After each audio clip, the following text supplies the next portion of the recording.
Movie রিভিউতে আমরা কথা বলবো 2024 সালে মুক্তিপ্রাপ্ত psychological horror drama movie the substance নিয়ে। এই মুভিটি আমাদের সামনে তুলে ধরে এক নারীর জীবনের কঠিন সংগ্রাম, যেখানে তার তারকা খ্যাতি, সৌন্দর্য প্রীতি এবং যুবকদের প্রতি অতিরিক্ত আকর্ষণ তাকে ঠেলে দেয় এক দৈত্য জীবনযাত্রার দিকে।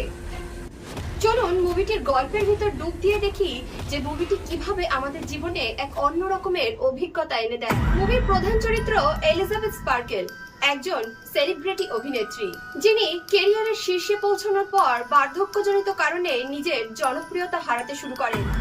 তার বয়স বেড়ে যাচ্ছে এবং তারই সঙ্গে তার চেহারার সৌন্দর্য ম্লান হয়ে যাচ্ছে।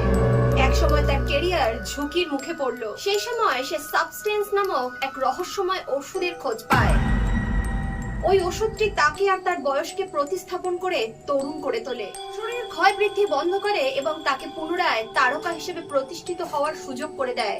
শুরুতে এলিজাবেথ এই ওষুধটির ব্যবহার করে দেখতে পায় তার দেহ তারই তরুণ সংস্করণে রূপান্তরিত হয়েছে। তার শরীর আগের মতো সুন্দর আর তরুণ হয়ে ওঠে। শীঘ্রই সে চলচ্চিত্র জগতে আবার ফিরে আসে। কিন্তু এখানে বড় বিপদ হলো যে সেই সাবস্টেন্স নামক ওষুধের প্রভাব তার শরীরেই নয়, তার ব্যক্তিত্বেও এক বড় ধরনের প্রভাব সৃষ্টি করতে থাকে। এলিজাবেথের মধ্যে এক নতুন ধরনের চরিত্রের সৃষ্টি হয়, যার নাম হলো সু। এলিজাবেথ এবং সু একসাথে এক জীবন যাপন করতে শুরু করে, তবে তারা দুটি আলাদা ব্যক্তি হয়ে ওঠে। তারা একে অপরের জীবনে শুধুমাত্র এক সপ্তাহ করে বাস করে। এক সপ্তাহ এলিজাবেথ, পরের সপ্তাহে সু।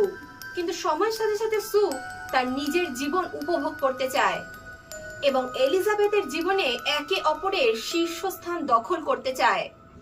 একে অপরের জায়গা চুরির এই প্রবণতা তাদের মধ্যে এক জটিল সম্পর্কের সৃষ্টি করে। এলিজাবেথ তার জনপ্রিয়তা আবার ফিরে পেতে চেষ্টা করে, তবে সু তার নিজের চাহিদা পূরণ করতে গিয়ে এলিজাবেথের জীবন বিপন্ন করে তোলে। সু দীর্ঘ সময় ধরে এলিজাবেথের স্থানে থাকতে শুরু করে এবং এক সময় তার শরীরের অবস্থা অবনতির দিকে চলে যায়। এতে এলিজাবেথের শারীরিক আর মানসিক পরিস্থিতি আরো খারাপ হয়ে ওঠে এবং তিনি বুঝতে পারেন এই দৈত্য জীবন তাদের দুজনের জন্যই বিপদের কারণ হয়ে দাঁড়িয়েছে। এলিজাবেথ ডেসপারেট হয়ে দ্য সাবস্টেন্সের ব্যবহার বন্ধ করতে চায়, কিন্তু এটা করা মোটেই সহজ কাজ ছিল না।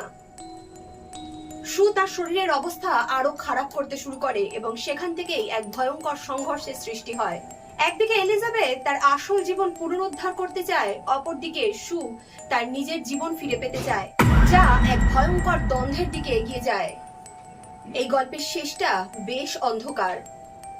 এলিজাবেথ আর সু এর মধ্যে সংঘর্ষের শেষে সু শেষ পর্যন্ত অস্বাভাবিক অবস্থায় হারিয়ে যায় এবং এলিজাবেথ এক নতুন দৃষ্টিতে জীবনে ফিরে আসে, কিন্তু তার শরীর আর আগের মতো নেই। মুভিটি আমাদের শেখায় যে কখনো কখনো মানুষের তার নিজেকে পুনরুজ্জীবিত করার তাড়না তাকে একটি গভীর অন্ধকারের দিকে ঠেলে দিতে পারে এবং প্রাকৃতিক নিয়মের বিরুদ্ধে খেলা করা কখনোই ভালো কিছু এনে দেয় না।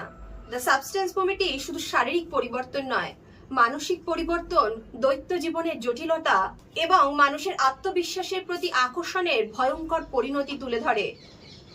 এটি শুধুমাত্র একটি সাইকোলজিক্যাল হরর মুভি নয়, বরং এটি মানসিক দুর্বলতার একটি চিত্র।